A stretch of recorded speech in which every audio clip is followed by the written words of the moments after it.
levantar 10 reinos. Es decir, el reino tiene que existir antes de que se levanten los 10, si los 10 se levantan de este. Levanten la mano si me están entendiendo lo que estoy diciendo. Muy bien. Es decir, hemos visto dos etapas hasta ahora. Primero, la cuarta bestia sola. Más adelante, no dice cuándo, dice que de la cabeza de ese reino se levantan ¿qué cosa? 10 reinos. Es decir, ese reino se divide en 10 reinos. Y luego note lo que sigue diciendo el versículo 24. Y los 10 cuernos significa que desde aquel reino se levantarán 10 reyes o reinos. Y tras ellos significa que después de ellos, ¿verdad? Tras ellos se levantará otro. ¿Cuántas etapas llevamos hasta ahora? ¿Cuántas veces? 3. Se levantará otro, el cual será mayor que los primeros, y a 3 reyes derribará. Así que en este versículo tenemos 3 etapas de esta cuarta bestia. Gobierna sola, luego, después de un tiempo, se divide en 10, y luego, enseguida después, que se levantan los 10 y gobierna por un tiempo, en medio de los 10 se levanta un cuerno pequeño. ¿Estamos bien? Ahora, escucha lo que voy a decir. Esta bestia tiene un cuarto periodo de dominio, pero no está explícito en Daniel 7. Pero está sobreentendido. Les explico. Según Daniel 7, este poder, este cuerno pequeño, iba a gobernar ¿por cuánto tiempo? Tiempos y la mitad de un tiempo, que son 1260 días, pero días son años. Es decir, iba a gobernar 1260 años. Y al final de los 1260 años iba a perder su dominio. Pero ese no era el fin. Porque si leen Daniel 7 van a descubrir que ese cuerno pequeño no es destruido sino hasta que Cristo venga. Es destruido a la segunda venida de Jesús. Ahora, para ser destruido a la segunda venida de Jesús, ¿tiene que estar en existencia a la segunda venida de Jesús? Claro que sí. Tiene que estar gobernando, porque es el último poder que Cristo destruye en este mundo, el cuerno pequeño.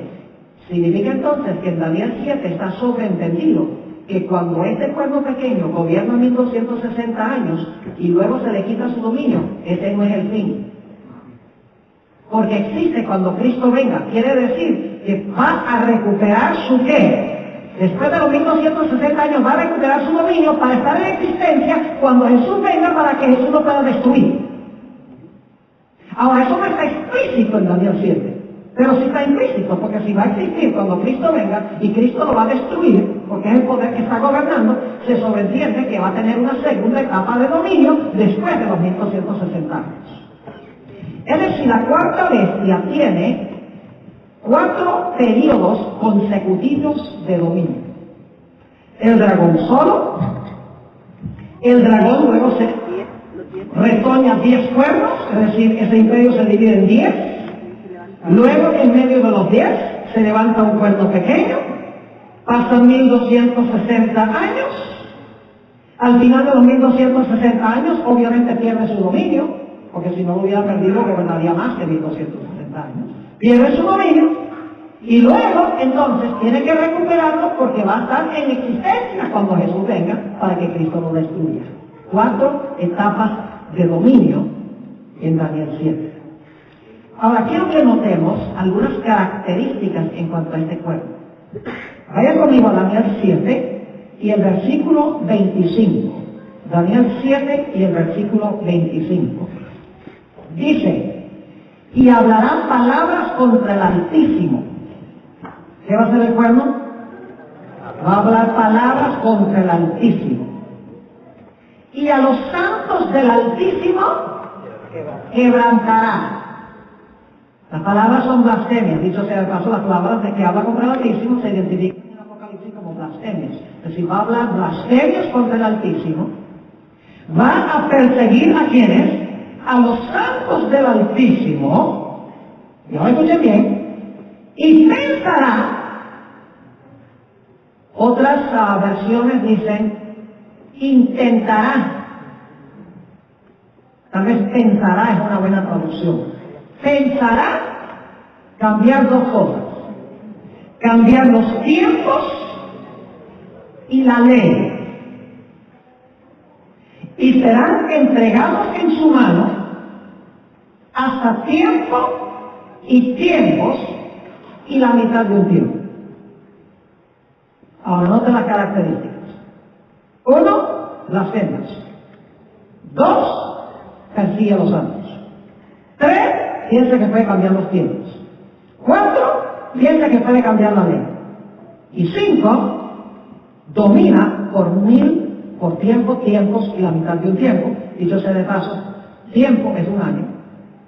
En la forma de pensar hebrea, cuando se menciona un plural como tiempos y no se pone un numeral al lado de él, significa 2. ¿Ok? Es decir, si dice tiempos y no tiene 2 tiempos o 3 tiempos, se solo entiende que son 2. Tiempo, tiempos y la mitad de un tiempo. Es decir, y tiempo significa años. ¿Recuerdan que Dios le dijo a Nabucodonosor 7 tiempos pasarán sobre ti? Cuando dijo que se iba a volver una bestia por un tiempo, dice 7 tiempos pasarán sobre ti, que son 7 ¿qué? Años. Es decir, ese pueblo pequeño iba a gobernar por tiempo es la mitad de un tiempo, 3 años y medio. Pero el año bíblico, profético, tiene 360 días. Así que ustedes multiplican 3,5 por 360 días que tiene cada uno de esos años. ¿Y cuánto le da? Le da 1260 días. 3 años y medio por 360 días cada año, el total son 1260 días. Y en las profecías, días equivalen a ¿qué? Años. Ahora, vamos a mirar esas características. Vamos a mirar esas características para identificar cuál es este poder. La cuarta bestia, no cabe duda de que es ¿qué cosa? Roma. ¿Estamos de acuerdo? ¿Es Roma? Luego dice que después Roma se iba a ¿qué? A dividir. ¿Sucedió eso? Claro que sí. Esto es un asunto histórico, esto no lo inventaron los adventistas. Ustedes pueden leer libros históricos de historia eclesiástica y van a ver que las tribus bárbaras invadieron del norte del imperio y vinieron y se parcelaron lo que antes había sido el imperio romano. Las naciones de Europa hoy descienden de esas tribus bárbaras. Por ejemplo, tenemos los alemanes. ¿Qué nación viene de los alemanes? Los alemanes, los francos, los visigodos, los españoles, los burgundios, son los suizos, están los anglosajones. Nosotros sabemos, se representan los ingleses, que están en Inglaterra, Irlanda, Escocia, etc. Es decir, que Europa se dividió en diferentes naciones con diferentes culturas y diferentes idiomas porque fueron establecidas por estas invasiones bárbaras. Lo que antes había sido el territorio del Imperio Romano ahora se dividió en una multiplicidad de reinos y la Biblia dice que no se iban a unir nunca. Y es interesante que han tratado de unir a Europa hoy en día y están teniendo toda clase de problemas para unir a Europa. Yo no sé si ustedes están al tanto de que hicieron un referendo en Francia y en Holanda, y en algunos países han postergado el referendo para ver si van a aprobar la constitución de la Comunidad Europea, y en Holanda y en Francia dijeron no queremos esta constitución. Es decir, se está empezando a levantar división en la Comunidad Europea, porque Dios dijo que estas naciones no se iban a unir, los pies de la estatua se iban a unir por más que intentaran monetariamente y políticamente y religiosamente unirse, no se iban a volver a unir como cuando existía el Imperio Romano. Es decir, Europa se dividió en 10 reinos. Y Europa quedó plenamente dividido en 10 reinos en el año 476, porque ese es el año en que fue depuesto el último emperador romano. Se llamaba Rómulo Augustulo. El último emperador fue depuesto en el año 476. Después de eso no hubo más emperadores en Roma. Cada nación gobernaba de acuerdo a su cultura y de acuerdo a su sistema político. Es decir, se dividió Roma en 10 reinos. Y poco después de eso, ¿qué se iba a levantar? se iba a levantar el cuerno pequeño. Ahora vamos a mirar las características del cuerno pequeño. Tenía que levantarse después del 476, ¿sí o no? Sí, pero el 476 estaban completos los reinos. Tiene que ser después del 476. Y tiene que levantarse en Europa, ¿sí o no? Sí, pero se levanta entre los 10. Si los 10 son los reinos europeos, entonces el cuerno pequeño se levanta entre los 10, tiene que levantarse en Europa. Uno no tiene que tener la sabiduría de Salomón para saber eso. Está, escrito está, sencillo. Ahora dice que iba a hablar blasfemias contra el Altísimo. ¿Sabe lo que es blasfemia? No voy a leer los textos porque no tenemos tiempo. Blasfemia es cuando un individuo que es humano profesa tener poder para perdonar pecados. Cuando Jesús le dijo al paralítico, tus pecados te son perdonados, en Marcos 2:7, los fariseos dijeron, este habla blasfemia, porque siendo hombre, dice que puede perdonar pecados. Claro, Jesús era más que hombre. Pero interesante que cuando Jesús dijo que podía perdonar pecados, lo acusaron de blasfemia. Es decir, el sistema representado por el cuerno pequeño tiene que ser un sistema que profesa tener poder, ¿para qué? Para perdonar pecados.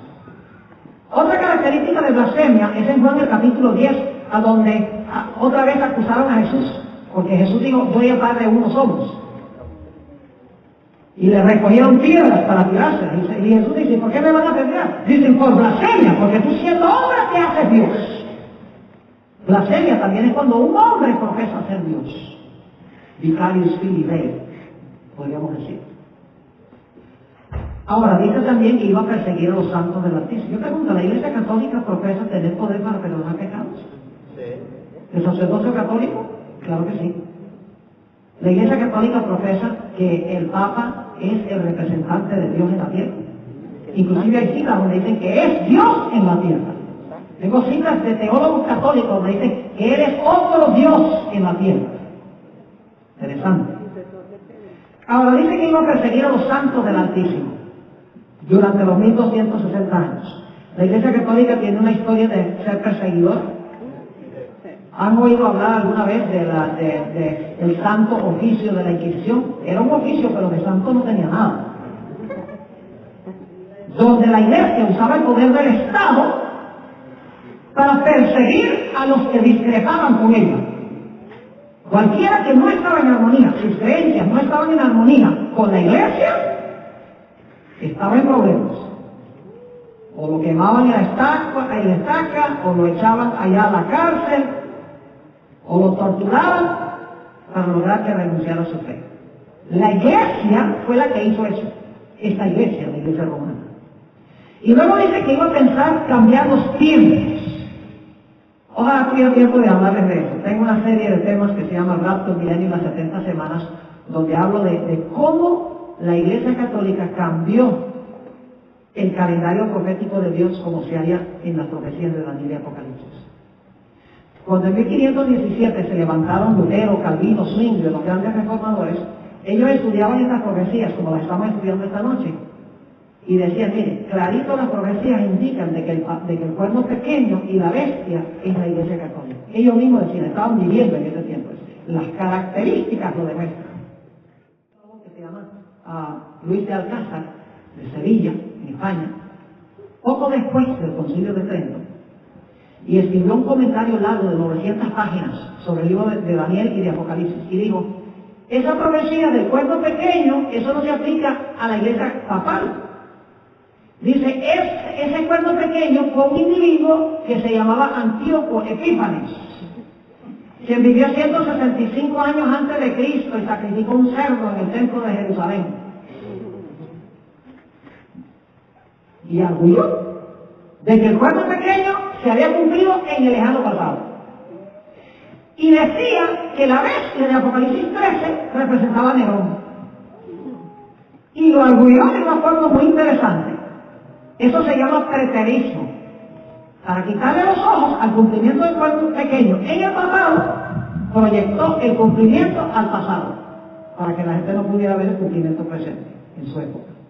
Y luego se levantó otro teólogo, ambos eran jesuitas, dicho sea caso, San Ignacio de Loyola, quien estableció la Sociedad de Jesús, conocido como jesuitas, en 1534, lo hizo con el propósito expreso de contrarrestar la reforma protestante. Él mismo lo dice en sus escritos. Su propósito se puso al servicio del Papa para acabar con el protestantismo.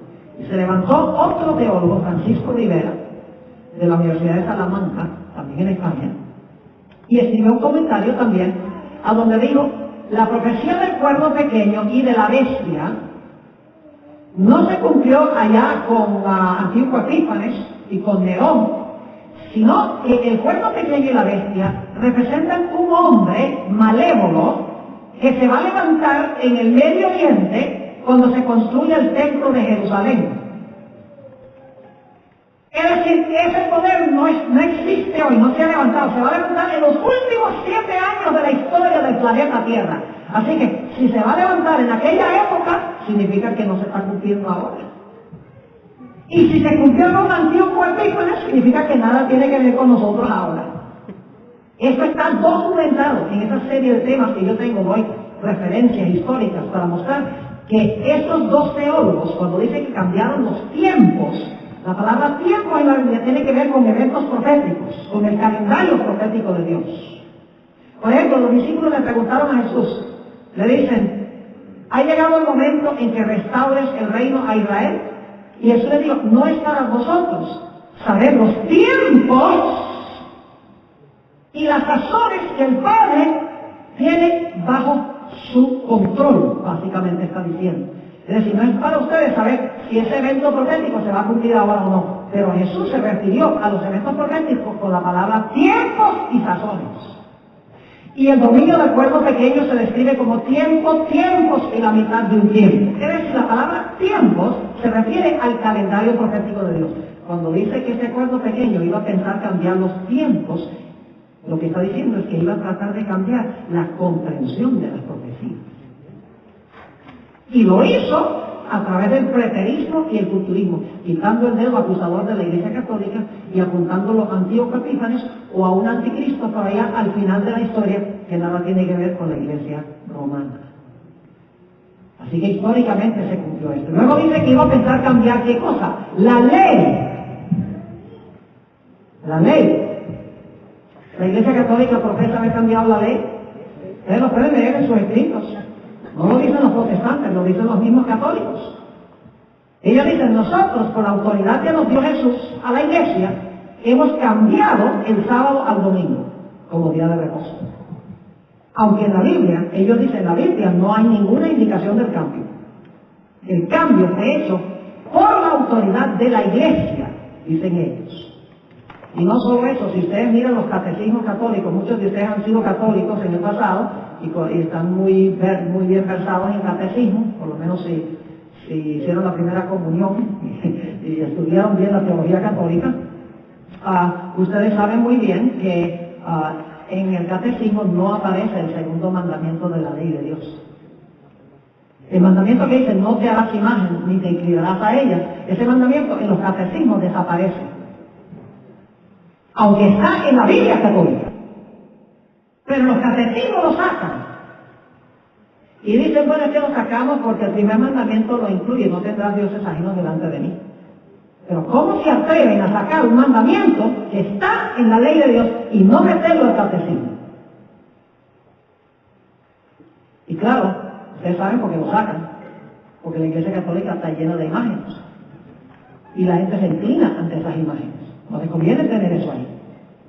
Y yo sé que estoy siendo franco, pero es la verdad. Y ustedes saben que es la verdad. Porque muchos de ustedes han militado en la Iglesia Católica antes de llegar a ser adventistas. Posiblemente inclusive tenemos algunos aquí que ni siquiera son adventistas, que todavía pertenecen a la Iglesia romana. Pero lo que yo estoy compartiendo es sencillamente historia. Yo no estoy inventando esto, ustedes saben que es la verdad. Ahora, lo que hace la Iglesia Católica, como elimina el segundo mandamiento en el catecismo, termina con los 9 mandamientos. Así que lo que hacen es dividen el 10º mandamiento en 2. Y dicen, el 9º es no codiciarás los bienes de tu prójimo. Y el 10º es no codiciarás la mujer de tu prójimo. Pero codicia es codicia. Es decir, el 10º mandamiento tiene que ver con no codiciar ni la mujer ni las posesiones del prójimo. Pero como sacan el segundo mandamiento del catecismo, tienen que dividir el 10º en 2 para terminar con 10. Porque al sacar uno termina con 9. ¿Pensará cambiar qué? La ley de Dios, documentado históricamente. ¿E iba a gobernar por cuánto tiempo? ¿Cuánto tiempo iba a poder hacer eso? Tiempos y la mitad del tiempo. Ahora vamos a Apocalipsis 13. ¿Está claro hasta ahora? ¿Sí? Yo creo que es más claro no canto un gallo a las 3 de la mañana. Dígame, que sea, no puedo contestar muchas preguntas, pero estamos limitados de tiempo. Tal vez al final, si es sobre el sábado, sí. Sí, porque si tomamos tiempo para preguntas ahora no alcanzamos a terminar nada. Ok, Apocalipsis 13. Apocalipsis 13 y el versículo 1. Ahora escuchen esto. Y yo me paré sobre la arena del mar, y vi una bestia subir del mar, que tenía 7 cabezas y 10 cuernos, y sobre sus cuernos 10 diademas, y sobre las cabezas de ella nombre de blasfemia. Ahora el versículo 2 es clave.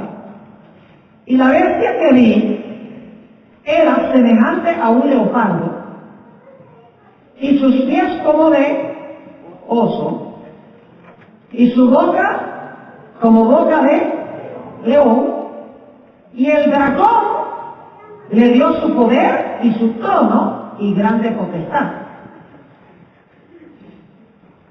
¿Cuántas bestias se mencionan en Apocalipsis 13:2? 4. ¿Hay un león? Sí. ¿Hay un oso? Sí. ¿Hay un leopardo? Sí. ¿Hay un dragón? Ahora sabemos que la cuarta bestia es un dragón. ¿Hay un dragón? Sí. Claro que sí. ¿Cuántos cuernos tiene el dragón? Vamos al capítulo 12, por un momento. Capítulo 12 y el versículo 3. Y fue vista otra señal en el cielo, he aquí un grande dragón bermeo que tenía 7 cabezas y 10 cuernos. ¿Cuántos cuernos tenía el dragón? 10. Ahora, un punto crucial en Apocalipsis 13 es ver el orden de las bestias. Las bestias están en orden inverso. Mientras que en Daniel el orden es león, oso, leopardo, dragón. En Apocalipsis 13 es dragón, leopardo, oso, león. Están en orden inverso. ¿Por qué? Muy sencillo. Porque Daniel está viviendo en el tiempo del león y está mirando hacia adelante. Mientras que Juan está viviendo en el tiempo del dragón y está mirando hacia atrás. ¿Durante qué imperio vivió Juan? El imperio romano. ¿Durante cuál tiempo vivió Daniel? En Babilonia. Es decir, como Daniel vivía en el tiempo de Babilonia, empieza con león, oso, leopardo, dragón.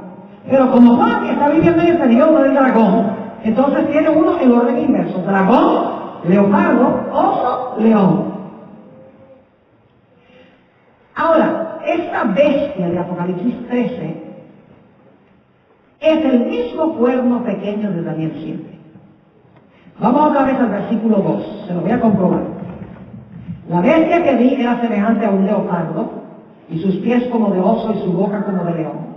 Y el dragón le dio a esta bestia su ¿qué? Su poder y su trono y grande potestad. ¿Qué reino representa ese dragón?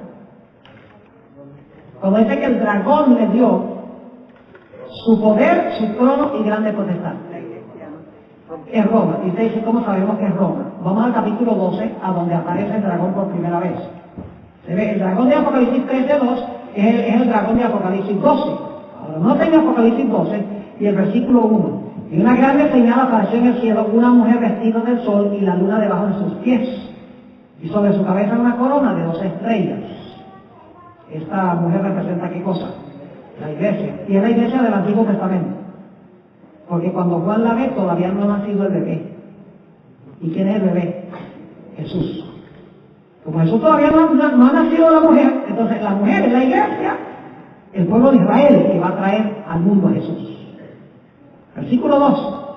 Y estando preñada, es una buena palabra antigua, hispana, embarazada, diríamos hoy, encinta.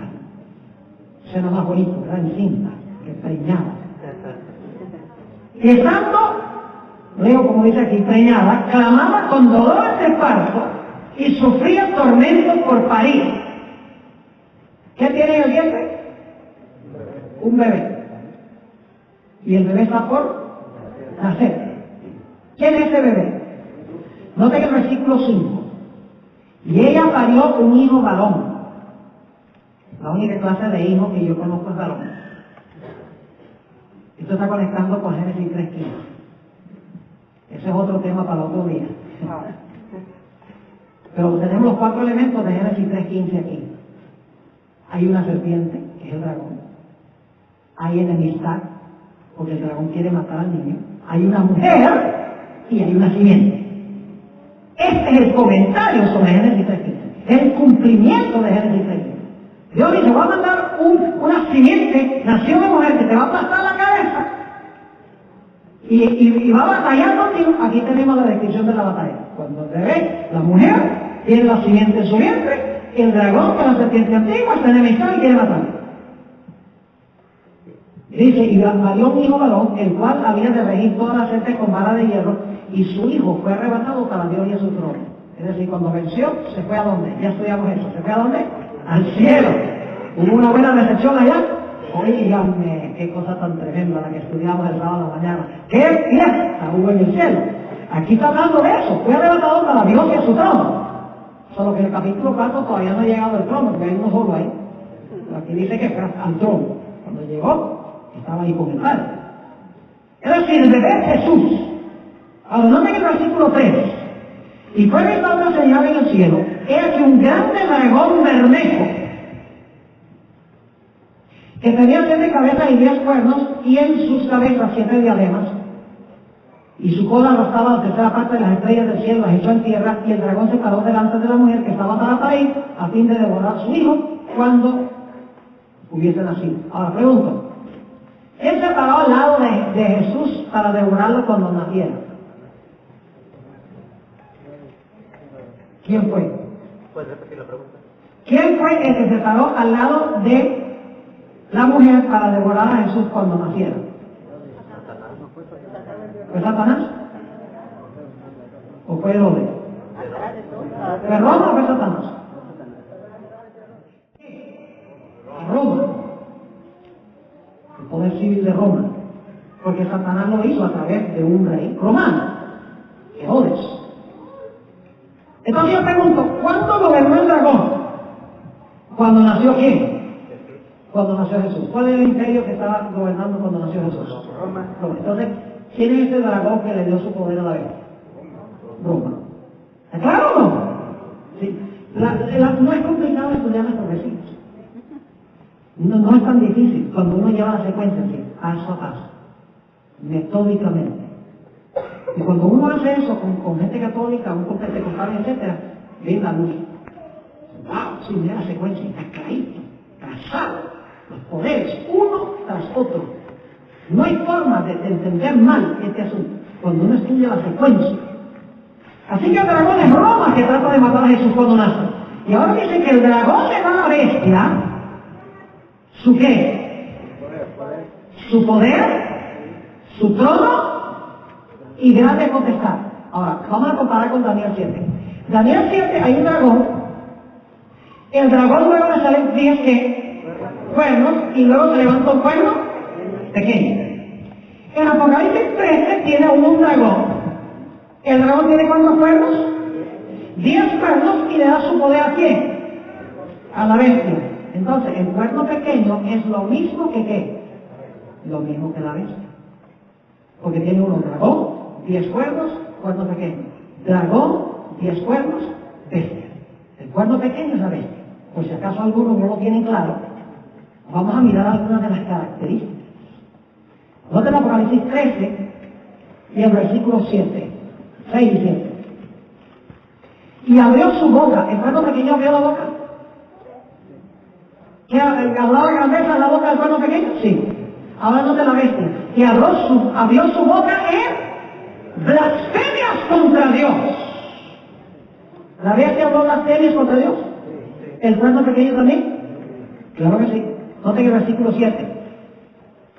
Le fue dado hacer guerra contra los santos y vencerlos.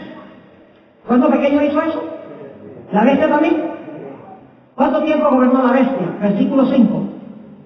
Y le fue dada boca que hablaba grandes cosas y blasfemias, y le fue dada potencia de orar 42 meses. Ahora dice, ese no es el mismo periodo, porque en Daniel dice tiempo, la mitad de un tiempo, y dice 42 meses. Oh, pero miren una cosa. Si usted multiplica 42 meses por 30, porque el mes bíblico tiene 30 días. ¿Y cómo sabe usted, pastor, que el mes bíblico tiene 30 días? Pues si el año bíblico tiene 360, usted no necesita tener la inteligencia de Albert Einstein para saber que si el año tiene 360, usted lo divide por 12 y le da 30. ¿Si está conmigo o no está conmigo? Entonces multiplica 42 meses y cada uno tiene 30 días. 42 por 30, ¿cuánto da? 1260. ¿Es el mismo periodo? Se expresa diferente, pero es el mismo periodo. Así que dice, en el versículo 5, que gobernó por ¿cuánto tiempo? 42 meses. 1260 años. Días que son ¿qué? Años. ¿Qué pasó al terminar los 1260 años? ¿Iba el pueblo pequeño a perder su poder, su dominio? Al terminar los 1260 años, ¿iba a perder su dominio? Sí. Yo no dije permanentemente. Yo dije, ¿iba a perder su dominio? Escuchen bien. Si al final de los 1260 años no perdía su dominio, entonces hubiera gobernado más que 1260 años. Hello. El estudio que dice que iba a gobernar 1260 significa que no iba a gobernar ni un día más. Iba a gobernar 1260 años, es decir, después de los 1260 años iba a perder su dominio. Ahora la pregunta clave es ¿cómo iba a perder su dominio? ¿Qué iba a quitarle su dominio? Daniel no lo dice, pero Apocalipsis sí. Vayan conmigo al capítulo 13 y el versículo 10. 13:10. Bueno, vamos a 13:3 primero. 13:3. ¿Recuerda que en Daniel 7 tenemos la última etapa implícita? ¿Recuerda que la última etapa es implícita? Porque el pueblo pequeño existe cuando Cristo venga, Cristo destruye el pueblo pequeño cuando venga, así que se sobreentiende que gobierna 1260 y después en algún momento posterior recupera su poder para que pueda existir cuando Cristo venga. Ahora, lo que está implícito en Daniel 7 está explícito en Apocalipsis 13. Dice en el versículo 3, y vi una de sus cabezas como herida de muerte. Y la llaga de su muerte fue curada.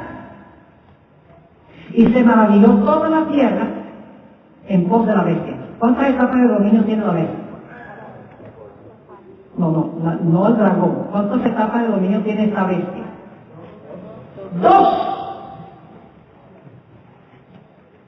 ¿Ven que son 2? ¿Cuál es la primera etapa? 1260 años. ¿Qué pasa cuando termina los 1260 años? Recibe una ¿qué? Herida mortal. Después de un tiempo, ¿qué pasa con la herida mortal? Se sana y esa bestia gobierna de nuevo. Levanta la mano si están conmigo. A ver. ¿Está claro? ¿Sí o no? 1260 años, herida. Después de un tiempo, se sana la herida, nuevamente dominio. Tiene 2 etapas de dominio. Y dicho sea paso, su segunda etapa de dominio es la 4ª etapa del dragón. La 4ª etapa de Roma. Ahora la pregunta es, ¿cómo se le quitó su poder? ¿Cómo se le suministró esta herida mortal? Dice que recibió una herida mortal al final de los 1260 años. ¿Cómo se le dio esa herida mortal? Versículo 10. El que lleva en cautividad. ¿Quién era el que llevaba en cautividad? Durante los 1260 años, ¿quién llevaba en cautividad?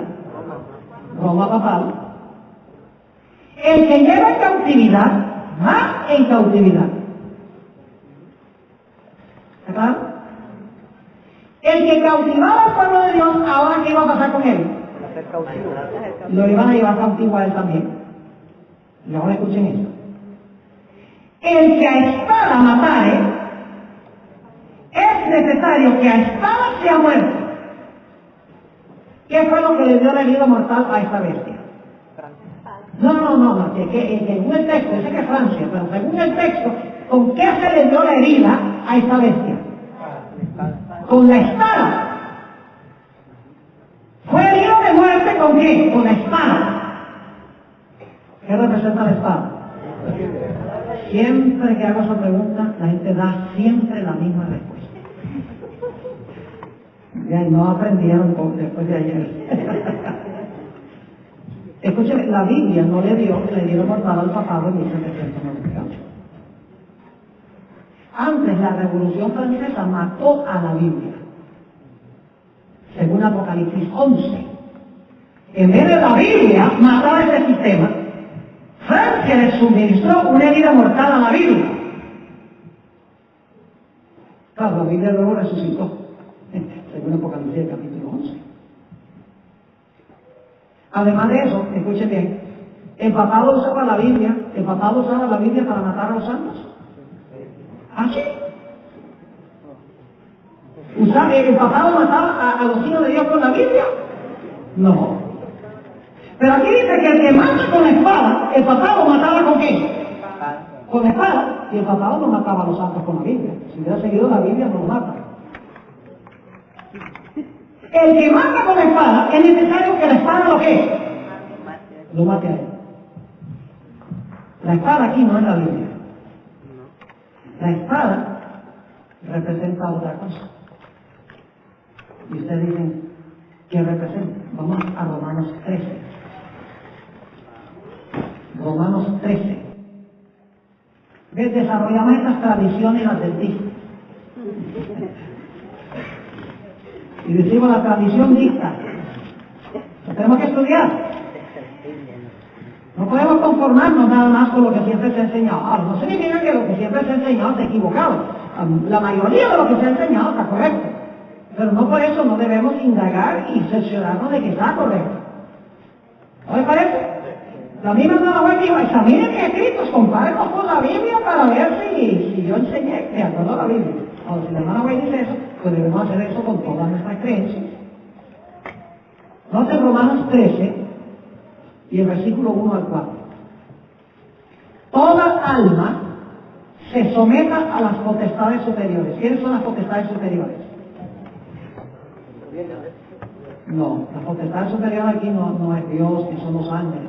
Las potestades superiores son el gobierno, el poder civil. Ya lo vamos a ver claro.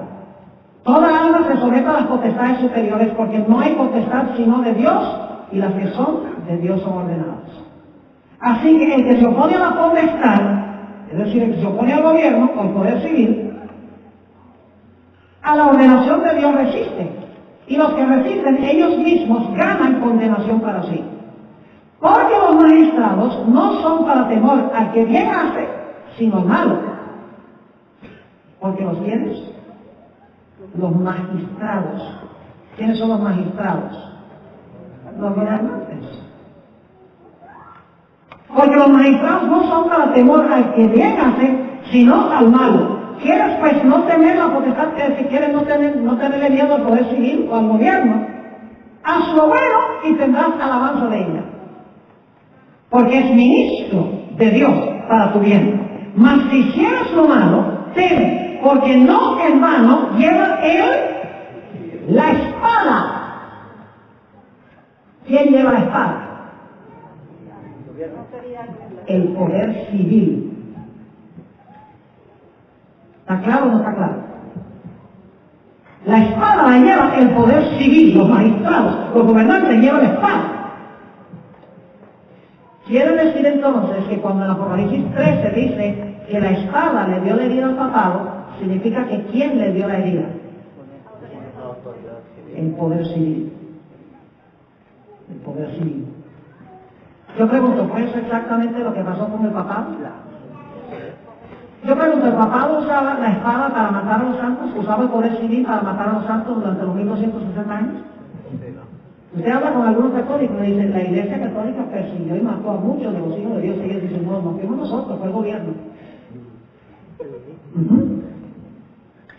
El poder civil, la Iglesia no mató a nadie, la Iglesia se va a entregar al poder civil. Primero hacía la Inquisición, y si se encontraban culpables de herejía, se entregaban al poder civil para que los exterminaran, pero no fuimos nosotros, fue el poder civil. ¿En qué difiere eso a lo que hicieron los judíos pidiéndole a Roma que matara a Jesús?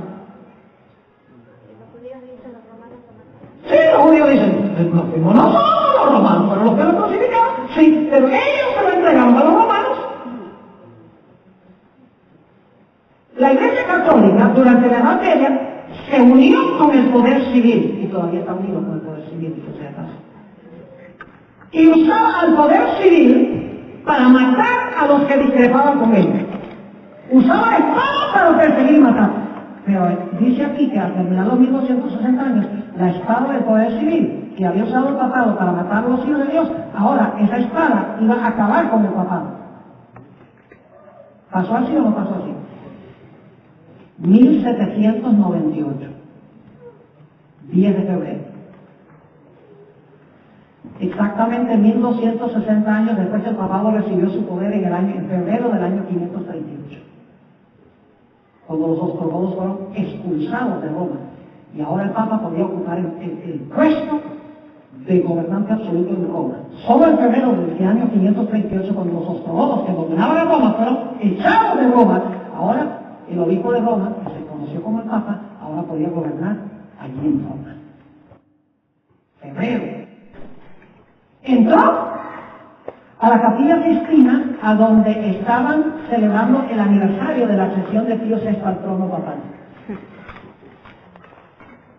Y Bertier, con sus soldados, entraron, lo humillaron, lo bajaron de su trono a Pío VI, le quitaron su vara pastoril, le quitaron los anillos, le quitaron la tiara y se lo llevaron cautivo. Y estuvo en diferentes sitios, pero finalmente terminó en la cárcel, en Valencia, Francia, donde murió, en exilio, cautivo. Qué cumplimiento tan preciso de la profecía. El poder civil de Francia llevó cautivo al líder de este sistema y le suministró el vida mortal. Francia le dijo ahora al papado, tú antes usabas el poder civil, ahora no te vamos a dejar usar el poder civil. Y después de 1798 no había un reino en Europa que quería tener relaciones diplomáticas con Roma papal. Nadie quería tener relaciones con Roma papal. Aunque Napoleón Bonaparte hizo un concordato con el Papa en 1801, de todas maneras nadie quería tener relaciones con el papado. Y luego el papado recibió una segunda herida mortal, si podríamos decirlo, no es la herida mortal profética, bíblica, pero sí recibió una herida mortal en el año 1870, cuando el emperador Víctor Emanuel, yo no sé si ustedes sabían que Italia, hasta el año 1870, no era un país unido, sino que era un montón de estados, eran los estados papales, cada uno era independiente del otro. Uno todavía viaja por Italia y ve castillos a donde vivían los gobernantes de los diferentes estados papales. Italia tenía un montón de países chiquititos, pero todos eran estados bajo el liderazgo del papado. En 1870, Víctor Emanuel unificó a Italia y le confiscó al papado todos los estados papales. En protesta, por 59 años, los papas se declararon prisioneros del Vaticano, se autodeclararon prisioneros del Vaticano. Ni un solo papa salió por 59 años del Vaticano. Se quedaron ahí encerrados, en protesta, porque no tenían los estados papales. Son cosas que generalmente como adventistas pues, habíamos de hablar de 1798. Pero no nos damos cuenta que después de eso, durante todos los años 1800, nadie quería nada que ver con el papado. Claro, hasta 1929, cuando se firmó el concordato entre Mussolini y el papado, y se le devolvieron los estados papales. Pero escuchen ahí no se sanó de herida mortal. ¿Cómo ¿Cómo saben que en 1929 no se sanó la herida mortal? Muy sencillo. ¿Qué usaba el poder papal para perseguir a los santos? La espada. El poder civil para perseguir y matar. Yo pregunto, ¿el papado a partir de 1929 podía usar la espada para matar a los hijos de Dios? No. Ahora, sí recibió los estados papales y recuperó el Vaticano, etcétera, con otras tierras ahí en Castel Gandolfo y otros lugares. Pero el papado no ha tenido poder para perseguir usando el Estado. No ha tenido poder para perseguir aún hasta el día de hoy. Cuando pueda nuevamente usar la espada del poder civil para perseguir, su herida mortal será ¿qué? Estará completamente sanada. Ahora, en 1929 comenzó a sanarse la herida. La llave de su mente comenzó a sanarse, pero solo estará plenamente sanada cuando ¿qué?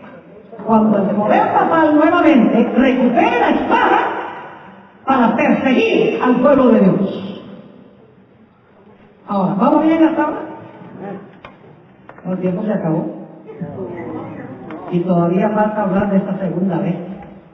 Ahora escuchen eso. Lo más increíble es cómo se va a sanar la herida de este primer poder.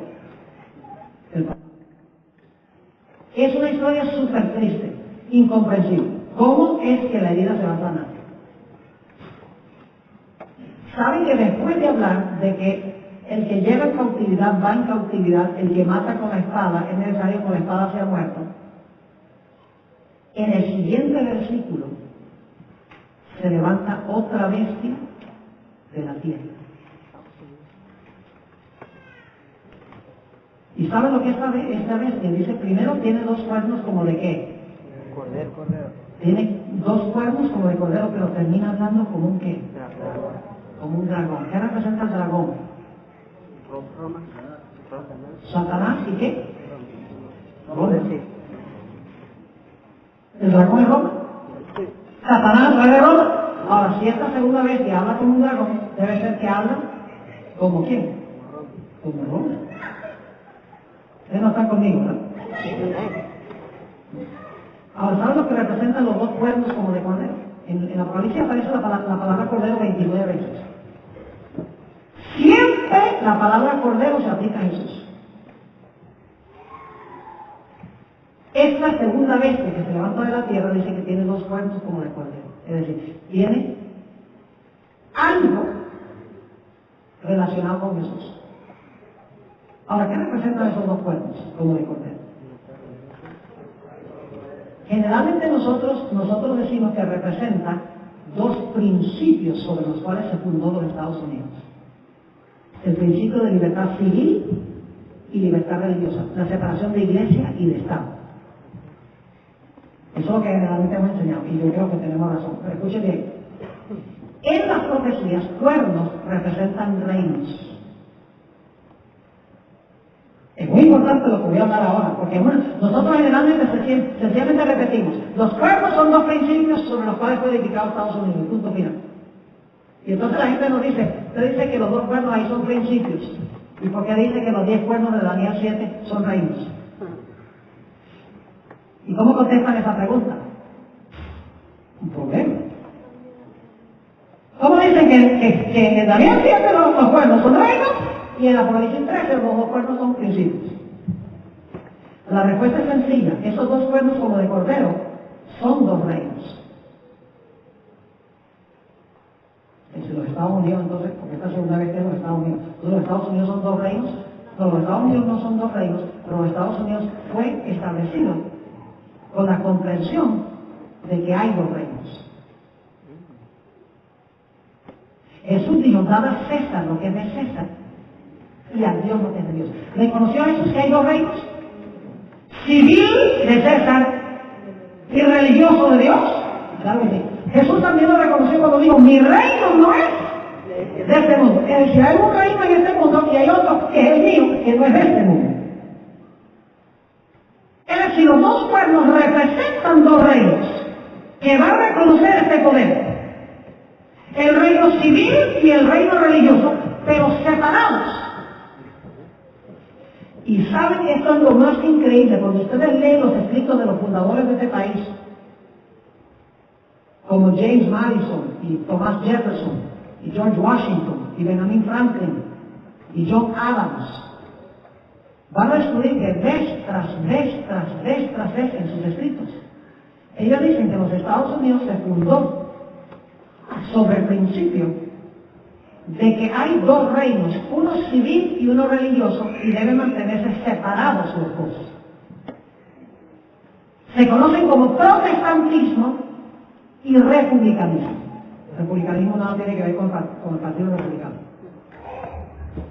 Es el estilo de gobierno republicano. La república, en otras palabras. Republicanismo y protestantismo. Radicalmente distintos en Europa. Porque en Europa, ¿quién gobernaba en asuntos civiles durante la Edad Media?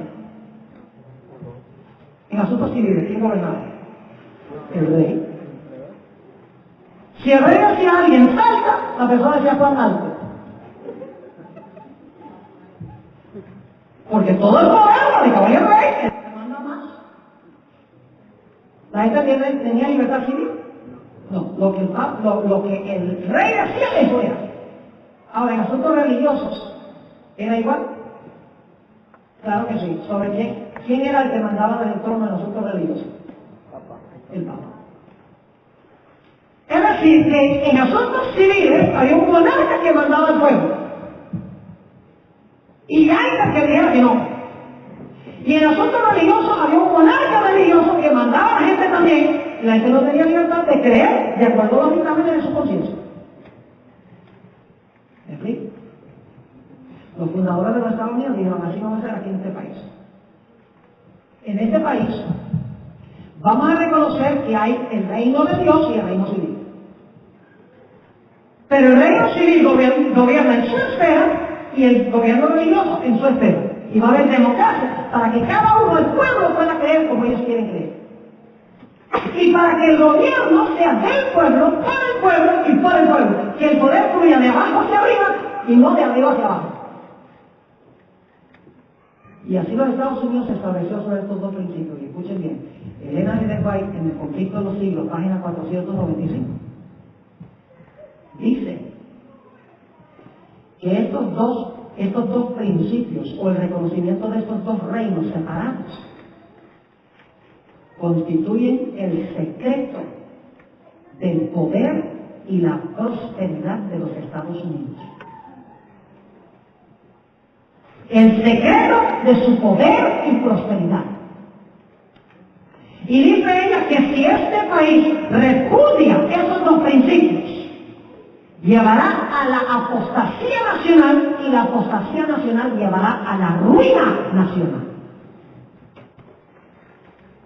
Lo triste en Apocalipsis 13 es que dice que esta bestia que comienza bien, que tiene dos cuernos como de cordero, va a terminar hablando como Roma.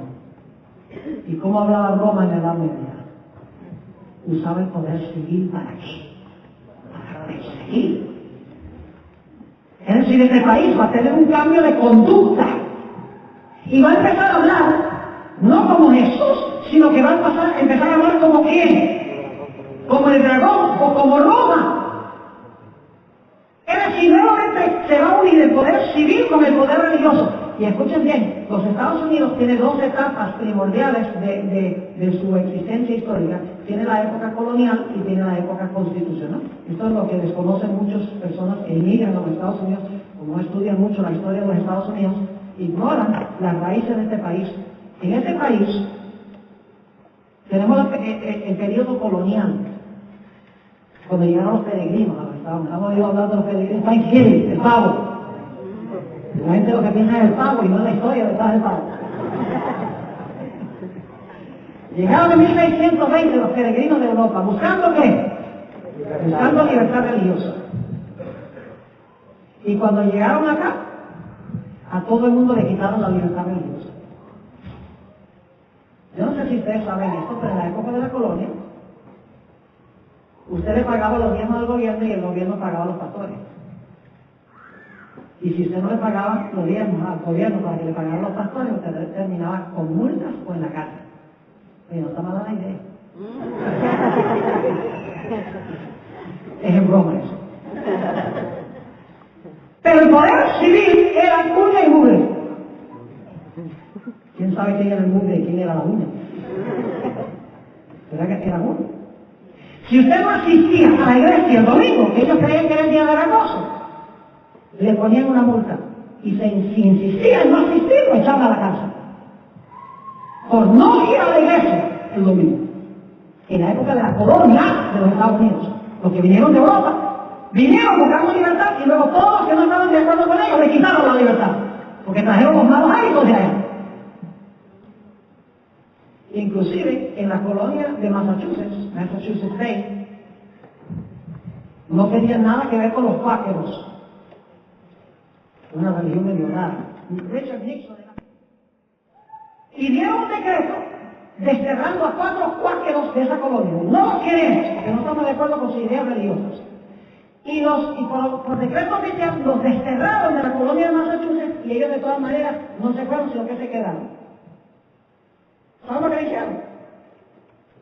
Les cortaron un pedazo de las orejas en la colonia, ¿sí señor? Y todavía no se fueron y determinaron de cortar las orejas. Así era.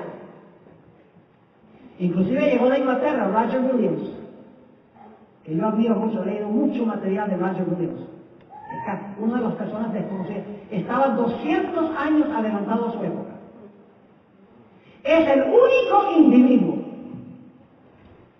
antes de los padres constitucionales de los Estados Unidos, que entendía plenamente lo que significa la libertad religiosa. Y él vino a Massachusetts en el año 1630 de Inglaterra. Y empezó a enseñar que había que separar la iglesia del Estado, que la gente debía devolver los diezmos porque les salía de que la asistencia a la iglesia debía ser voluntaria, de que uno no necesitaba ser cristiano para ocupar una posición en el gobierno. Es otra cosa, si uno quería ocupar una posición en el gobierno en la colonia, tenía que ser cristiano. Un ateo, un judío, o un cuáquero, pues no podían ser presidentes, ni podían ser gobernantes, ni nada. Por eso se escribió la enmienda número 14 de la Constitución, de que no habrá ninguna prueba religiosa para que alguien pueda ocupar una posición en el gobierno de los Estados Unidos. Eso dijeron los padres constitucionales. Y Roger Williams empezó a enseñar estas cosas y los magistrados se enojaron allá. Y lo querían agarrar para linchar. Y le tocó salir huyendo en el año 1635, en un invierno crudo, en el mes de diciembre. Por 3 semanas viajó a través de grandes montones de nieve, casi congelándose. Y allá llegó a lo que hoy es el estado de Rhode Island. ¿Han oído hablar de Rhode Island? Estamos demasiado lejos de Rhode Island, en el otro lado del país. Yo estuve allí hace 1 semana y media, estuve en Rhode Island, en una iglesia. Y Roger Williams estableció la capital, cuyo nombre es Providencia. Ahora saben por qué se llama Providencia, porque él creía que Dios, y yo creo que es verdad, que Dios en su providencia lo escudó de piedras y de los indios y del frío para que pudiera llegar allá. Y cuando llegó allá, estableció la colonia de Rhode Island y mandó la palabra que cualquiera que quisiera podía venir a la colonia de Rhode Island, no importaba lo que creyera, con tal que hicieran 2 cosas. Número 1, que obedecieran las leyes civiles, y número 2, que trabajaran. No me interesa si son ateos, si son cuáqueros, si son judíos, si son musulmanes. A mí me interesa lo que ustedes creen, con tal que estén dispuestos a obedecer las leyes civiles y de trabajar para ganar la vida. Y Rhode Island llegó a ser una de las colonias más prósperas. 150 años más tarde, Washington y Madison y Jefferson, yo creo personalmente que ellos se fijaron en lo que pasó con Roger Williams. Por ejemplo, hablamos de la pared de separación entre iglesia y Estado. Y esa metáfora se la atribuimos a Jefferson. Pero esa metáfora no es de Jefferson. Porque ya Roger Williams, en uno de sus escritos, habla de la pared de separación entre la iglesia y el Estado. Es decir, Jefferson se lo plagió. Y dicho de paso, no le dio crédito.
Cuando vino el periodo constitucional, los padres ya habían visto lo que pasó en Europa cuando se une la Iglesia y el Estado, lo que había pasado en la época colonial en Estados Unidos cuando se unió la Iglesia y el Estado, y dijeron, nosotros no vamos a tener a eso. Y por lo tanto escribieron la primera enmienda de la Constitución de los Estados Unidos. Congress shall make no law respecting an establishment of religion or prohibiting the free exercise thereof. El Congreso no hará ninguna ley que establezca religión, ni que se banque religiosos, ni puede prohibir que usted practique su religión. Radicalmente diferente, un experimento revolucionario en la historia del planeta Tierra. Y hoy en día se conocen esas dos cláusulas como the Establishment Clause and the Free Exercise Clause. La cláusula de establecimiento que el gobierno no puede establecer ninguna observancia religiosa. Y Free Exercise, que cada uno es libre de adorar a Dios como quiera. Es decir, el gobierno no te puede decir adora así, ni te puede decir no adores así. No puede. El Congreso no puede. Y el Congreso representa al pueblo. Y dicho sea de paso, la primera enmienda tiene también los derechos civiles de la gente. Generalmente empezamos la primera enmienda y decimos, bueno, el gobierno no puede imponer religión, establecer religión, ni puede prohibir el libre ejercicio de la religión, pero nos olvidamos que la primera enmienda también dice que hay libertad de prensa, que hay libertad de speech, freedom of speech, de hablar, que hay libertad para reunirse pacíficamente y para exigir al gobierno que le rectifique injusticias. ¿Por qué pusieron los derechos civiles y religiosos en la misma enmienda? Porque ellos entendieron de que hay dos reinos. Dos reinos separados uno del otro, que son los dos cuerpos. Pero Apocalipsis 13 dice que este poder va a cambiar su conducta. Y lo estamos empezando a ver. Lo estamos empezando a ver claramente. ¿Y saben algo? Lo más triste, si ustedes leen Apocalipsis 13, es que allí dice que esta segunda bestia va a usar todo su poder para sanar la herida de la primera bestia. ¿Me están entendiendo? Ahora, si le digo por tal fue que se le quitó la espada o el poder civil al papado, ¿qué significa? Que ese poder le va a sanar la herida. Significa que le va a regresar o le va a devolver el uso del poder civil. ¿Me explico? Es decir, en Estados Unidos se va a unir el poder civil y el poder religioso. Y lo estamos viendo. Ahora el tiempo se fue. Yo quería estudiar por el 12 y 17, pero eso lo dejamos pendiente para otra ocasión cuando yo venga. Sí, porque hay que ir a descansar. Yo salgo a las 6 de la mañana. El avión sale a las 6 de la mañana. Pero no os preocupéis, volveré. Apocalipsis 12 y 17 es increíble, es fascinante. Y la gente cree que son 7 papas, las 7 cabezas. Las 7 cabezas no son 7 papas. Así que olvídense de esa interpretación. Sí, pues dicen, 5 han caído, que son los 5 de antes hasta Juan Pablo II. 5 se vivieron. Uno es que Juan Pablo II, pero solo que no es, que está muerto ahora. Pero cuando estaba vivo, uno es Juan Pablo II. Y el otro todavía no ha venido. Y cuando venga es necesario que dure poco tiempo. Es decir, no falta sino un solo papa hasta que Cristo venga. Para que Cristo venga. Eso es casi establecer una fecha para la venida de Jesús. Las 7 cabezas son 7 reinos de poder. Son los 7 reinos que sintetizo a través de los cuales Satanás, desde el tiempo de Babilonia, ha procurado gobernar el mundo. Yo le voy a decir que yo creo que las 7 cabezas son Babilonia, Medo-Persia, Grecia, Roma en su estado imperial, Roma en su periodo dividido, Roma papal y finalmente el número 7, Roma papal resucitada. Porque es la 7ª cabeza, el último poder que gobierna en el mundo. Y el papado es el último poder porque se le sana su vida. El primer muro es el muro de separación entre católicos y protestantes. Ese muro tiene que caerse, o si no el papado no puede recuperar su poder, porque este es un país protestante. Tiene que caerse el muro de separación entre católicos y protestantes. El segundo muro que tiene que caer es el muro de separación entre iglesia y Estado, porque el papado tiene que poder usar el Estado. Y el tercer muro, que ya cayó, era el muro de separación entre los católicos y los países comunistas, representado por el muro de Berlín. El primer muro entre católicos y protestantes se edificó en 1517, cuando Lutero clavó sus tesis en la puerta de la catedral de Wittenberg. El segundo muro se puso en 1798, de separación de iglesia y Estado. Y el tercer muro se construyó empezando en el año 1917 con la revolución bolchevista en Rusia, que es en realidad donde el comunismo empieza a tener auge en Rusia y en Europa Oriental. Debe decirles que el muro que se construyó en 1917 ya cayó. La Unión Soviética es historia antigua. ¿Saben ustedes cómo cayó ese muro? No solo es fascinante saber que cayó, sino cómo cayó. Fue por una alianza secreta entre los Estados Unidos y Roma papal. En el año 1983 salió una revista Time, donde aparecía en la portada, en un lado Ronald Reagan y en el otro lado aparecía Juan Pablo II, estrechándose la mano. Y el título en letra grande era La Santa Alianza. Y no es coincidencia de que Juan Pablo II y Ronald Reagan, ambos, un asesino trató de matarlos. Y no murieron. Y que se levantaron a gobernar en el mismo periodo histórico. Lo que sucedió es que el papado, en unión con los Estados Unidos, usó el poderío militar y económico de los Estados Unidos para dejar el sistema comunista en quiebra. Porque los Estados Unidos aumentó sus armamentos. Y aumentó los armamentos. Y ya la Unión Soviética no podía competir. Los asesores de Ronald Reagan, todos eran católicos. El Vaticano le daba a los Estados Unidos el servicio de inteligencia en cuanto a lo que estaba pasando allá, para que políticamente y económicamente y militarmente pudieran maniobrar para tumbar ese sistema.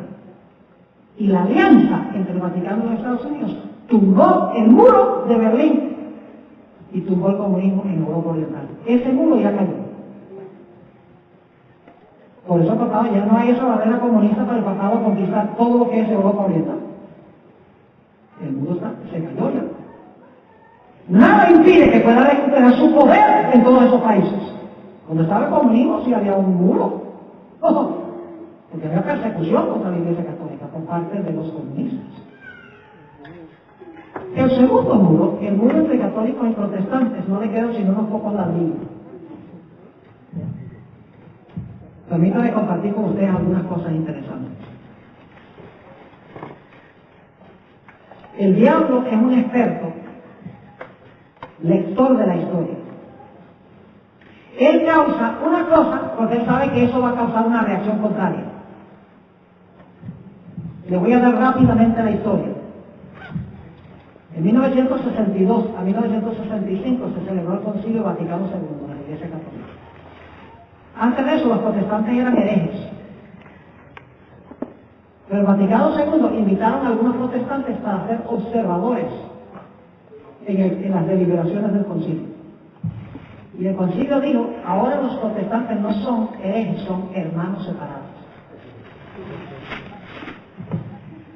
La Iglesia Católica hizo muchos cambios cosméticos, porque era un sistema que parecía ser arcaico, no atraía a los protestantes. Lo hizo más atractivo. Luego, en los Estados Unidos se eligió el primer presidente católico y no le fue mal a los Estados Unidos. Porque todo el mundo tenía miedo. John Kennedy, se acabó, la ley dominical, viene ya. Pero no sirvió como instrumento de Roma. Además, yo creo que los jesuitas fueron los que tuvieron participación en matarlo, en mi opinión personal. Porque él no le caminaba a la Iglesia Católica. Pero el pueblo americano dijo, mire, no está malo tener a un presidente católico. Y luego, en ese tiempo, el movimiento hippie? En los años 60. Muchos de ustedes son demasiado jóvenes para recordar eso. Gracias a Dios que yo vivía en Latinoamérica en ese tiempo. O si no, tal vez hubiera dicho, make love, not war. Movimiento hippie, con la música rock, las drogas, desmoralizando a los Estados Unidos. Porque el propósito del diablo es desmoralizar. Porque él sabe que después que se desmoraliza, va a haber una reacción contraria para moralizarlo. O sea, no gobierno. Y luego viene ese Roe versus Wade. La Corte Suprema ahora permite el aborto. Y el diablo sabe. El diablo dice, si yo puedo que se legalice el aborto, yo sé que más adelante yo puedo unir a todos los evangélicos con los católicos para pelear en contra del aborto. Si yo desmoralizo los Estados Unidos con la música rock y con las películas y con pornografía, etc., yo sé que más adelante yo puedo galvanizar a los católicos y los protestantes para luchar contra ese mal. Fíjense que el diablo es diablo. Lee la historia, ¿sabe lo que hace? En inglés decimos whiplash. Una acción lleva a una contraria acción. Así que en 1973 se proclama Roe versus Wade. Y luego entonces, más recientemente, tiene uno el asunto de los matrimonios entre homosexuales. Miren, hermanos, eso es un movimiento diabólico. Decir que un hombre se puede casar con un hombre y una mujer con una mujer. Diabólico. Pero ¿saben la ironía más grande? Los evangélicos quieren cambiar el día de reposo que hizo Dios en el huerto del Edén. Y los liberales y religiosos quieren cambiar el matrimonio que hizo Dios en el huerto del Edén. ¿Quién es peor? ¿Los liberales que quieren cambiar el matrimonio o los protestantes que quieren cambiar el día de reposo? Son igualitos. Y los protestantes, perdone que lo diga así, los protestantes hipócritas que critican, quieren cambiar el matrimonio como lo hizo Dios en el huerto del Edén, dicen, cambiamos el día de reposo que hizo Dios en el Edén. O es todo o es nada. Si usted quiere saltar el matrimonio entre hombre y mujer porque fue hecho en el Edén, usted tiene que decir que hay que guardar el sábado porque también fue hecho en el Edén, en el mismo tiempo. ¿Me explico o no me explico? Pero el diablo dice, no, si yo puedo lograr que estos digan que se casen hombres con hombres y mujeres con mujeres, que se legalice el matrimonio entre homosexuales, yo sé que eso va a galvanizar a los protestantes y a los católicos para pelear contra eso. Pregunta, ¿los católicos y protestantes se han unido en esas causas? Si ustedes no lo saben, yo no sé en qué planeta están viviendo. Y luego viene el caso de Mary Shaibo. ¿Cómo está la familia noche hablando de todas estas cosas? Pues estoy haciendo un estudio ahora, regresando hasta 1798, estoy chequeando las publicaciones, todas las publicaciones que pueda conseguir desde 1798 hasta hoy, aplicando ese principio de cómo Satanás hace una cosa para lograr otra cosa. Es impresionante. Solamente estoy compartiendo algunas cosas con ustedes. Una mujer que le sacaron el tubo. Óiganme, hermanos y hermanas, eso unificó a los católicos y los protestantes hasta fueron al Congreso. Ustedes tienen, nosotros los pusimos ahí, ustedes tienen que arreglar ese asunto y asegurarse de que le vuelvan a meter el tubo. Inclusive empezaron a decir que los jueces que no estaban de acuerdo con su punto de vista había que sacarlos, hacerle impeachment. Y en el sistema político de los Estados Unidos, el sistema judicial es independiente del sistema legislativo y el sistema legislativo es independiente del sistema ejecutivo. Pero en ese caso, Bush regresó directamente de su finca en Florida para firmar esto que hizo el Congreso a obligar a los jueces que reexaminaran el caso. Clara violación de la separación de poderes. El poder ejecutivo, bueno, el pueblo obrando sobre el presidente para que el presidente influyera sobre el Congreso, para que el Congreso exigiera al poder judicial que le volvieran a meter el tubo. Tremendo. Y católicos y protestantes unidos en estas causas contra el aborto. ¿Y saben lo que dicen? Yo tengo cantidad de citas. Los católicos protestantes dicen: no peleemos sobre doctrina, hay cosas más importantes como eliminar el aborto, como proteger el matrimonio. ¿De qué le importa a uno estos asuntos de teología cuando hay cosas tan importantes? Evangelizar el mundo, dicen. No peleemos por doctrina. ¡Ja! ¿Es eso lo que dijo Elena G. White? Mire, algunos dudan de lo que escribe Elena G. White. Permítanme decirles algo en cuanto a ella. Elena G. White escribió en el conflicto de los siglos que el papado iba a recuperar su poderío mundial y que los católicos y los protestantes se iban a unir. Cuando ella escribió eso era lo más ridículo que podía escribir un autor. Porque ella escribió eso en 1884. Y en ese tiempo, los papas se habían autodeclarado cautivos del Vaticano porque no tenían ningún poder. Y los protestantes no podían ver a la Iglesia Católica ni en retrato. Cuando ella escribió, pero ustedes miran hoy, la viejita tenía razón. Porque la viejita no se guiaba por lo que decían sus ojos, sino por lo que Dios se decía en visión. Y el que no cree, bueno, estaré orando por usted. Que Dios le ayude a ver la luz. Escuchen otras evidencias de que el diablo está derribando la pared de separación.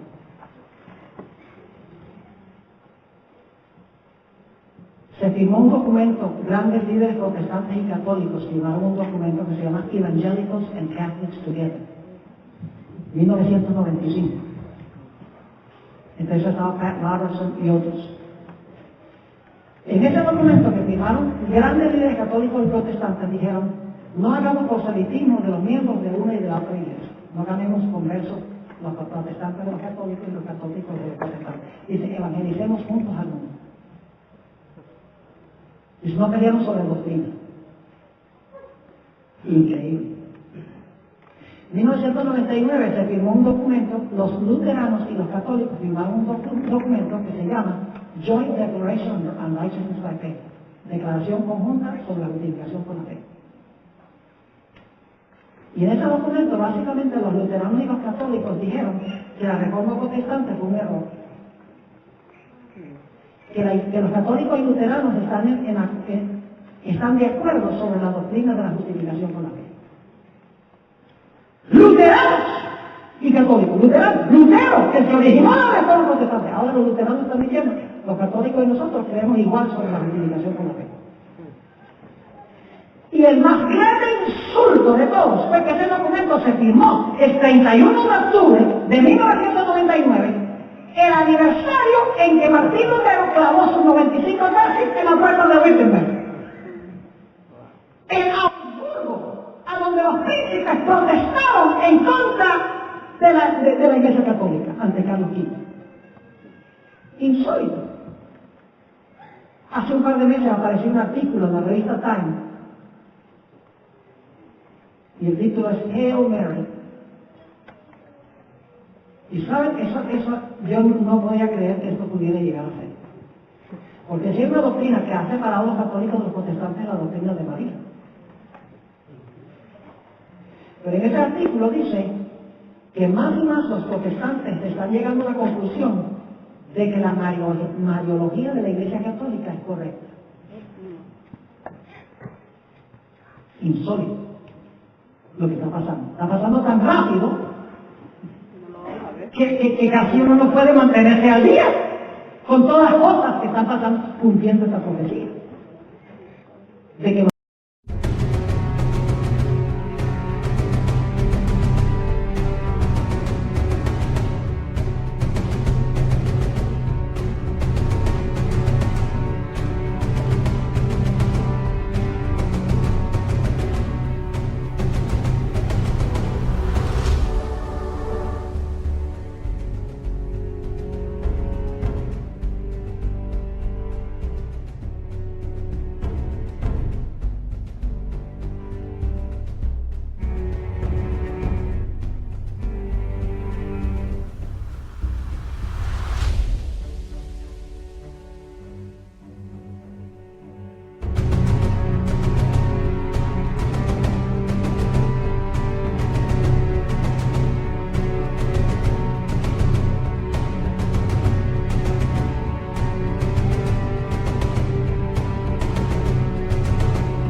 se iban a unir.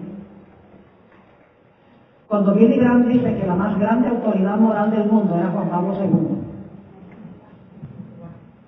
Cuando Robert Schuller, del Cristo Castillo, dice, que es presbiteriano, dice que él sueña con el día en que todos los cristianos se unan bajo el liderazgo del Papa. Cuando el presidente de TBN, Paul Crouch, Trinity Broadcasting Network, que es la red de televisión más grande del mundo religiosa, cuando él dice, yo no estoy protestando nada, yo estoy eliminando la palabra protestante de mi vocabulario. Estaba entrevistando a un obispo de la Iglesia Católica. A mí me dice que estamos ya cerca de él. Es decir, la pared de separación y que entre católicos y protestantes le quedan nada más unos pocos ladrillos. Finalmente, ¿qué tal la pared de separación entre Iglesia y Estado? Esa también se está desmoronando. Les comparto solo un dato. Yo no sé si ustedes tuvieron la oportunidad de ver mucho del funeral de Juan Pablo II. Impresionante. Qué cosa tan increíble. Uno quería saber lo que estaba pasando en el mundo y no podía saber. Porque lo único que aparecía en las noticias era la muerte de Juan Pablo II. 5 millones de personas fueron a Roma durante esa semana. 80 presidentes o primeros ministros de países. Y dirigentes, o sea, representantes de 120 otras naciones. O sea, fueron representantes de 200 naciones del mundo. Y lo más insólito es ver yo en el periódico, el día después que llegó la delegación de los Estados Unidos, el primer presidente en la historia de los Estados Unidos en ir a un funeral de un papa. Y dicho sea paso, yo no sé si ustedes saben que George Bush declaró, y lo cito, dice, attending the Pope's funeral was the highlight of my presidency. Increíble.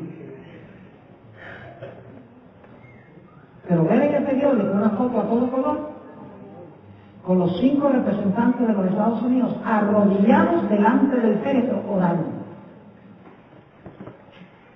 Eso es insólito para un país protestante. Increíble. Se maravilló toda la tierra, dice la Biblia, en pos de la bestia. Y algunos dicen, ay, pero pastor, no sea tan duro con este sistema. ¿Ustedes creen que es un emisario de Dios cuando dice que el hombre llegó a existir por la evolución? ¿Ustedes creen que es un emisario de Dios cuando escribió una carta pastoral donde dice que el domingo es el día de reposo? Jamás. Me hace pensar del día cuando Satanás falsifique la segunda venida de Cristo. Si todo el mundo, toda esa semana, nadie decía nada malo de Juan Pablo II. Todo, bueno, esto y bueno, otro, y qué maravilloso, no sé qué más. Quiero hacer cuando Satanás se presente en este mundo como Cristo. Lo describe según el Tesalonicenses 2 y el conflicto de los hijos. Dice de Elena igual que en diferentes partes de la tierra se va a aparecer y va a tener la descripción de Cristo en Apocalipsis 1. Le va a brillar el rostro como el sol y va a resplandecer. Dice que nunca seres mortales habrán visto un ser tan glorioso. Y dice ella que va a hablar dulces palabras con el tono de voz con que hablaba Jesús cuando estuvo en la tierra. Habla muchas de las verdades que habló Jesús y va a hacer grandes milagros. Y luego le va a decir a la gente, mire, en realidad mi padre está muy ofendido porque hay un grupo de protestantes que guardan el sábado. Y él me ha mandado a decirle que usted tiene que encargarse de esa gente. ¿Cuánto del mundo cristiano va a creer que este es Cristo? Elena G. White usa esta expresión. Almost without dissenting voice. Sin casi una sola voz de el mundo cristiano, dice ella, va a decir, ha venido el Cristo, ha llegado el Cristo. ¿Cómo sabemos nosotros que no es el Cristo? Primero, porque Cristo no va a tocar la tierra. Y en segundo lugar, cuando este falso Cristo diga que el domingo es el día de reposo, eso no es lo que enseña la Biblia. Allí tendremos que aprender a vivir por un escrito, está, y tenemos que aprender a vivir de esa forma ahora. Por un escrito, está. Bueno, hermanos y hermanas, hay muchas otras cosas que podría contarles. Quería contarles la experiencia de ¿sabe que le mandamos un convicto a los hijos al presidente Bush? ¿Te cuento esa historia? Sí. ¿Se quedan? Porque veo que algunos ya se están yendo. ¿Nadie se ha ido? Me dan 5 minutos. 5 minutos y terminamos. Proféticos.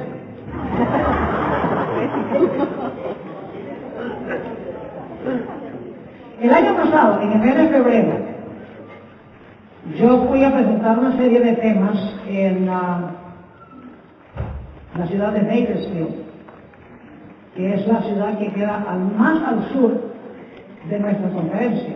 Era fin de semana de libertad religiosa. Y en uno de los temas yo le lancé un desafío.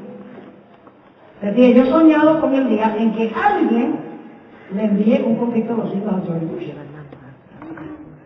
Y una hermana, se llama Cindy Carvajal, es una iglesia americana ahí, que está casada con un mexicano hispano, por eso se llama Carvajal. Pero ella dijo, salió por la puerta y dijo, pastor, yo le voy a mandar un conflicto a los hijos. El lunes ella fue y habló con su representante en el Congreso, se llama Bill Thomas, que está en la Cámara de Representantes. Representa el distrito número 22 de California, que es el distrito donde queda la iglesia. Y ella le llevó el libro, le dijo que quería que este libro le llegara al presidente. Y él dijo, bueno, no hay que medir, lo llegó, pasó por los canales regulares. Y entonces envió el libro a la oficina en la Casa Blanca que se encarga de recibir regalos que la gente manda. Y tengo una copia aquí de la nota escrita a mano que mandó a que este individuo, Bill Thomas, escribió cuando mandó el libro. De interés para usted. Bueno, resulta que el 12 de octubre del año pasado,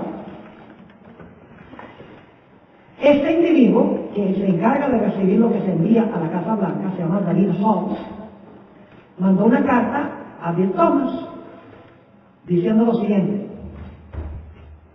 Lo voy a leer esto, lo voy a traducir en español. Gracias por enviar el libro El conflicto de los siglos de parte de Cindy Carvajal.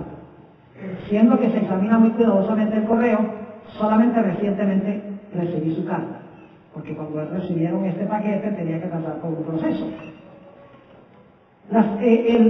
El gesto amable de la señora Carvajal se aprecia grandemente. Me alegró mucho compartir ese libro con el Departamento de Regalos de la Casa Blanca, para que ellos le respondan directamente. Es decir, el libro fue puesto ahí. El 21 de octubre del año 2004, la hermana Carvajal recibió una carta firmada por el presidente. Dice, gracias por su carta y por el libro que fue enviado por el congresista Bill Thomas. Aprecio su gesto amable y su consideración. Laura se une conmigo en mandar nuestros mejores deseos, que Dios le bendiga y que Dios continúe bendiciendo a América. Es decir, sabemos que George Bush sabe que el libro llegó. Ahora, alguien dice, pero él recibe un montón de regalos de todas partes. Es verdad. Pero Dios puede hablar para que él lea ese libro, porque ya está en un lugar donde tiene acceso a él. Permítame terminar con una historia para ilustrar este punto. Eran los días de la reina Esther, y se había dado un decreto de muerte contra el pueblo de Dios. El libro de Esther es un libro representa los eventos finales. En todos sus detalles, el libro de Esther es en realidad un libro de Apocalipsis que ilustra la crisis final. Pero se había dado un decreto contra el pueblo de Dios de matar a todos los judíos. Y el que había movido esto era un personaje malvado llamado Amán, que obró sobre el rey, que otra vez un religioso obrando sobre el gobierno. Y resulta que una noche, después que se había dado un decreto de muerte, el rey Asuero no podía dormir. me dio insomnio. Un insomnio divino. Y le dice a uno de sus asistentes, mira, yo no puedo dormir, no sé, no me llega el sueño. Dice, búscame algo para leer. Y el individuo va allá a la biblioteca donde están los anales de la historia del reino de Medo Persia y escoge un tomo específico. De todos los tomos que había, escogió uno. Y se lo trae al rey. Dice, aquí tienes algo para leer. Lee la historia del reino. Y abre ese pergamino, que probablemente era un pergamino, lo abre y empieza a leer una historia de un individuo que lo había salvado de un complot para asesinarlo. Y lee la historia de este individuo intervino y me salvó la vida porque desenmascaró a los que habían preparado la treta y todo. Y entonces le dice al asistente, ¿qué se hizo para recompensar a él? Y el asistente le dijo, no, nada. El rey dice, eso es injusto. Hay que recompensar al que salvó la vida del rey. Dice, tráeme a Amán. Viene Amán. Y el rey le dice, mira Amán, ¿qué crees tú que se debe hacer con un hombre que ama al rey? Que cuida la vida del rey. Que ha salvado en varias ocasiones la vida del rey.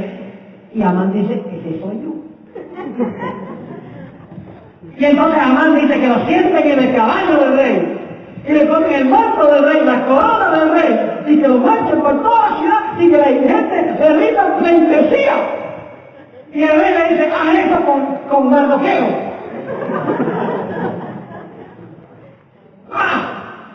Y ahí empezaron a voltearse las tablas para librar al pueblo de Israel.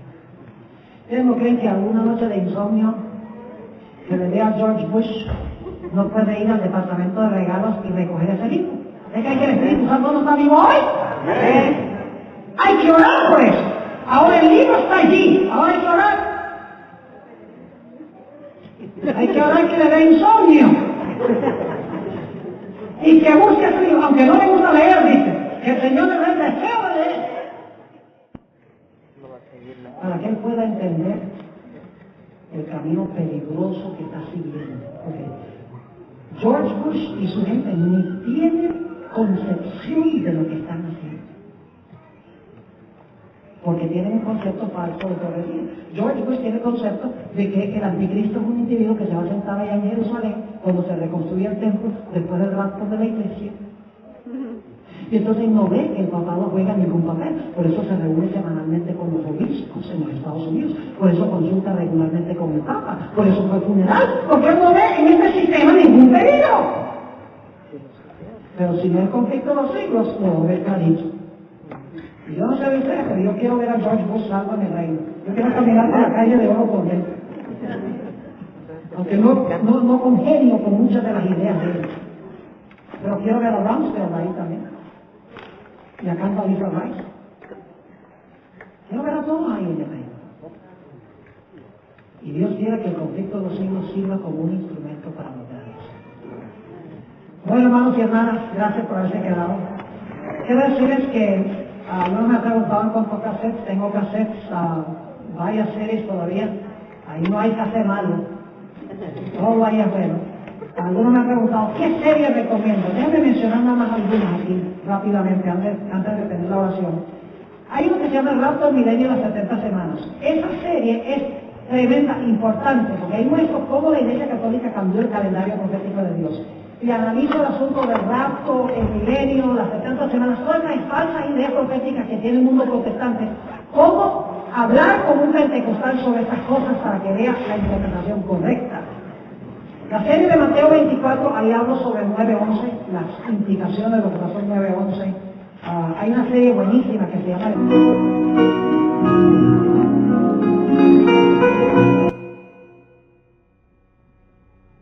levantar 10 reinos. Es decir, el reino tiene que existir antes de que se levanten los 10, si los 10 se levantan de él. Levante la mano si me están entendiendo lo que estoy diciendo. Muy bien. Es decir, hemos visto dos etapas hasta ahora. Primero, la cuarta bestia sola. Más adelante, no dice cuándo, dice que de la cabeza de ese reino se levantan ¿qué cosa? 10 reinos. Es decir, ese reino se divide en 10 reinos. Y luego de lo que sigue diciendo el el versículo 24. Y los 10 cuernos significa que desde aquel reino se levantarán 10 reyes o reinos. Y tras ellos significa que después de ellos, ¿verdad? Tras ellos se levantará otro. ¿Cuántas etapas llevamos hasta ahora? ¿Cuántas veces? 3. Se levantará otro, el cual será mayor que los primeros, y a 3 reyes derribará. Así que en este versículo tenemos 3 etapas de esta cuarta bestia. Gobierna sola, luego, después de un tiempo, se divide en 10, y luego, enseguida después que se levantan los 10 y gobiernan por un tiempo, en medio de los 10 se levanta un cuerno pequeño. ¿Estamos bien? Ahora escucha lo que voy a decir. Esta bestia tiene un cuarto periodo de dominio, pero no está explícito en Daniel 7. Pero está sobreentendido. Les explico. Según Daniel 7, este poder, este cuerno pequeño, iba a gobernar ¿por cuánto tiempo? Tiempos y la mitad de un tiempo, que son 1260 días, pero días son años. Es decir, iba a gobernar 1260 años. Y al final de los 1260 años iba a perder su dominio. Pero este no era el fin. Porque si leen Daniel 7 van a descubrir que ese cuerno pequeño no es destruido sino hasta que Cristo venga. Es destruido a la segunda venida de Jesús. Ahora, para ser destruido a la segunda venida de Jesús, ¿tiene que estar en existencia a la segunda venida de Jesús? Claro que sí. Tiene que estar gobernando, porque es el último poder que Cristo destruye en este mundo, del cuerno pequeño. Significa entonces que en Daniel 7 está sobreentendido que cuando este cuerno pequeño gobierna 1260 años y luego se le quita su dominio, ese no es el fin. Porque existe cuando Cristo venga. Quiere decir que va a recuperar su qué. Después de los 1260 años va a recuperar su dominio para estar en existencia cuando Jesús venga, para que Jesús lo pueda destruir. Ahora, eso no está explícito en Daniel 7. Pero sí está implícito, porque si va a existir cuando Cristo venga y Cristo lo va a destruir, porque es el poder que está gobernando, se sobreentiende que va a tener una segunda etapa de dominio después de los 1260 años. Es decir, la cuarta bestia tiene 4 periodos consecutivos de dominio. El dragón solo, el dragón luego se retoña 10 cuernos, es decir, ese imperio se divide en 10. Luego, en medio de los 10, se levanta un cuerno pequeño, pasan 1260 años, al final de los 1260 años, obviamente pierde su dominio, porque si no lo hubiera perdido, gobernaría más que 1260 años. Pierde su dominio, y luego, entonces, tiene que recuperarlo porque va a estar en existencia cuando Jesús venga, para que Cristo lo destruya. 4 etapas de dominio en Daniel 7. Ahora, quiero que notemos algunas características en cuanto a este cuerno. Vayan conmigo a Daniel 7 y el versículo 25. Daniel 7 y el versículo 25. Dice, y hablarán palabras contra el Altísimo. ¿Qué va a hacer el cuerno? Va a hablar palabras contra el Altísimo. Y a los santos del Altísimo quebrantará. Las palabras son blasfemias. Dicho sea de paso, las palabras de que habla contra el Altísimo se identifican en el Apocalipsis como blasfemias. Es decir, va a hablar blasfemias contra el Altísimo. Va a perseguir a quienes, a los santos del Altísimo, y ahora escuchen bien, y pensará, otras versiones dicen, intentará. Tal vez pensará es una buena traducción. Pensará cambiar 2 cosas. Cambiar los tiempos y la ley. Y serán entregados en su mano hasta tiempo y tiempos y la mitad de un tiempo.